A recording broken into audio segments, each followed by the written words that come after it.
নমস্কার বন্ধুরা, পায়েল হোম টিউটোরিয়ালে তোমাদের সবাইকে স্বাগত। তো আজকে আমাদের আলোচ্য বিষয় ক্লাস 3 বাংলা পাঠ্য বইয়ের সত্যি শোনা গল্পটির অধ্যায়ভিত্তিক প্রশ্ন উত্তর নিয়ে চলো শুরু করা যাক। তো প্রথম প্রশ্ন কি বলছে দেখো, বুড়ো চাষির সংসারে কে কে ছিল? আমরা গল্পটি পড়ার সময় সবাই জানি যে বুড়ো চাষির সংসারে তার একমাত্র ছেলে আর ছেলের বউ ছিল।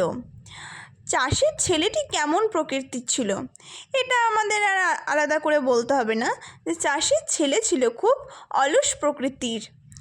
বাপের কথা শুনে ছেলের মনের অবস্থা কেমন হলো? বাপের কথা শুনে ছেলের চোখ দুটি লোভে চকচক করে উঠল। তারপর দেখো কি বলেছে, বুড়ো চাষি কোন কথাটা তার ছেলেকে বলে যাননি।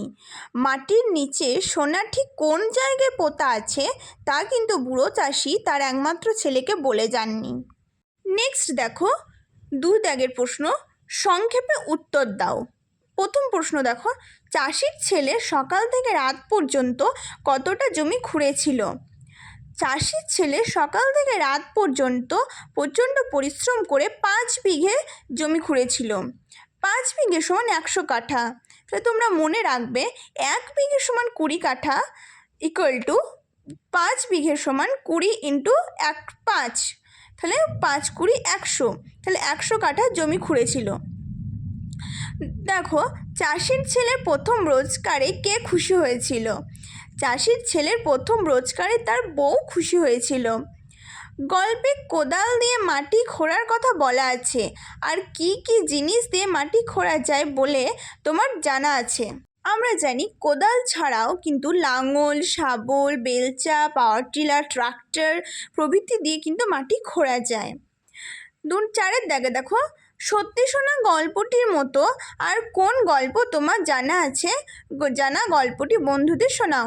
এবার তোমাদের সবার যে গল্প জানা আছে সেগুলো তোমার বন্ধুদেরকে শোনাবে, এবং আমি দেখো স্ক্রিনে একটা গল্প মেনশন করে দিলাম, সেই গল্পটাও তোমরা লিখতে পারো। নেক্সট 3 দাগে প্রশ্নটা কি বলেছে দেখো, বন্ধনীর নিচে থেকে ঠিক উত্তরটি বেছে নিয়ে পুরো কথাটা আবার নিচে লেখো। দেখো, ছেলের চোখ দুটো লোভে ঝকঝক চকচক ঝকমক ঝিকিমিক করে ওঠে। তাহলে আমরা টেক্সটের গল্পটাতে আমরা দেখো পড়েছি ছেলের চোখ দুটো লোভে চকচক করে ওঠে। নেক্সট দেখো, চাষির ছেলের বউ ছিল খুব কি চালাক, সরল, বোকা, বুদ্ধিমতী। কি ছিল? সে চাষির ছেলের বউ ছিল খুব বুদ্ধিমতী। বউ বলেছিল, সোনা যদি পাও তবে আমাদের, তোমার, মজুরদের না আমার কপাল ফিরে যাবে। কার কপাল ফিরে যাবে বলেছিল? বউ বলেছিল, সোনা যদি পাও তবে আমাদের কপাল ফিরে যাবে। তাহলে আমাদের তলায় দাগ হবে, ঠিক আছে? চাষির ছেলে ফসল কাটার পর তা কম পয়সায় দোকানে, হাটে, বাজারে বিক্রি করে। তাহলে কোথায় বিক্রি করে? চাষির ছেলে ফসল কাটার পর তা হাটে বিক্রি করে। নেক্সট দেখো বলেছে 4 দাগে সংক্ষিপ্ত উত্তর লেখো।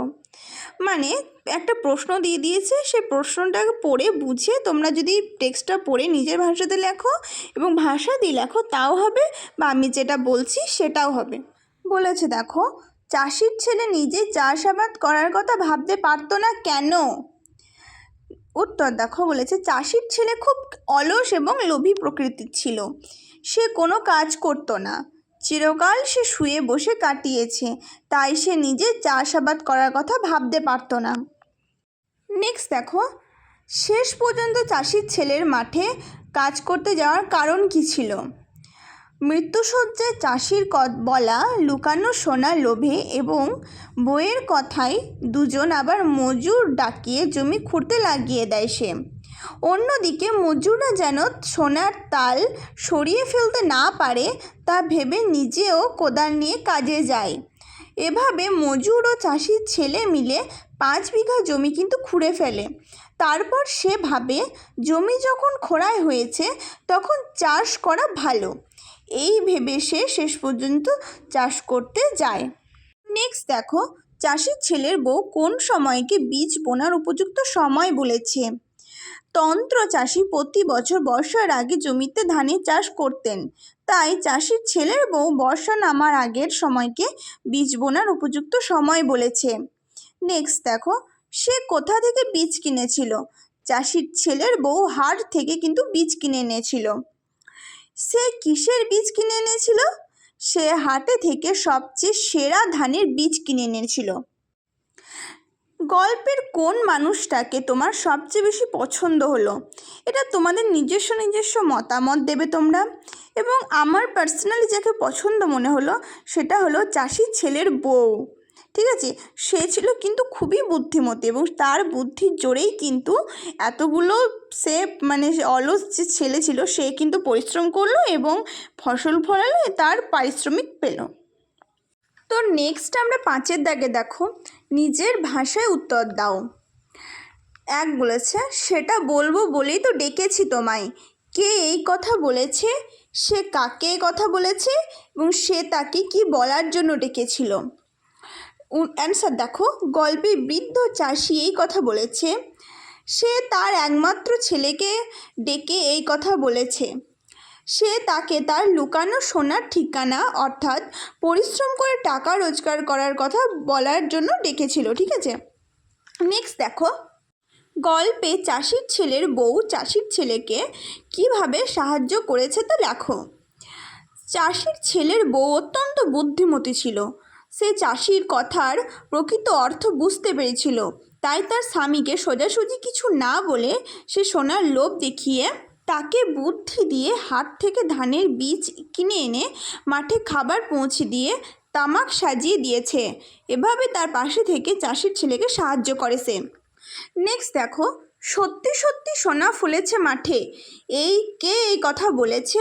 সোনা বলতে এখানে আসলে কোন জিনিসকে বোঝানো হয়েছে এবং সেই জিনিসটা সোনা না হলেও তার সঙ্গে সোনার কি মিল আছে? এই কথাটি চাষির ছেলের বউ বলেছে। সোনা বলতে আসলে ধান গাছের ফুলকে বোঝানো হয়েছে।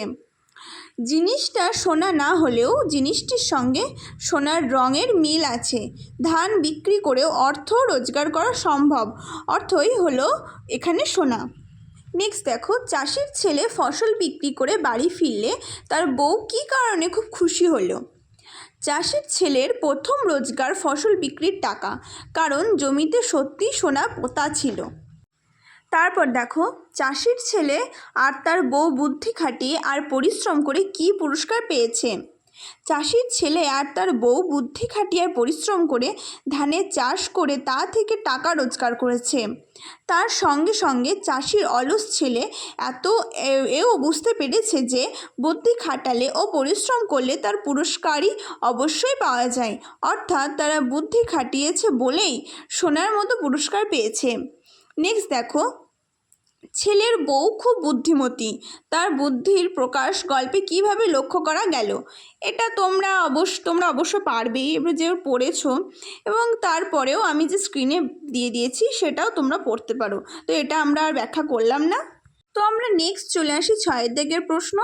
শেষ প্রশ্নে দেখো কি বলেছে, সোনা সকলের কাছে পছন্দের, কারণ তার কতগুলো গুণ আছে। সেই গুণগুলো পাশের বাক্স থেকে নিয়ে তুমি নিচের ফাঁকা জায়গাগুলো বসাও। দেখো কি গুণ বলেছে, চকচকে, আসল, দামি, ঝলমলে। তো দেখো প্রশ্ন দেখো, পিতলের থালাটা সোনার মতোই কি? সোনার মতোই চকচকে। পাকা ধান সোনার মতোই কি? ঝলমলে। ঠিক আছে, তারপর দেখো, ড্যাশ সোনা দিয়ে গয়না বানানো যায় না, আসল সোনা দিয়ে গয়না বানানো যায় না। নেক্সট দেখো, রূপো চকচকে হলেও সোনার চেয়ে কম দামি। ঠিক আছে, সোনার চেয়ে কম দামি। তো এই গেল সত্যি সোনা গল্পের অধ্যায় ভিত্তিক প্রশ্ন উত্তর। তো আমার চ্যানেলটা যদি তোমাদের ভালো লেগে থাকে তো লাইক করবে, কমেন্ট করবে, শেয়ার করবে এবং অবশ্যই সাবস্ক্রাইব করবে।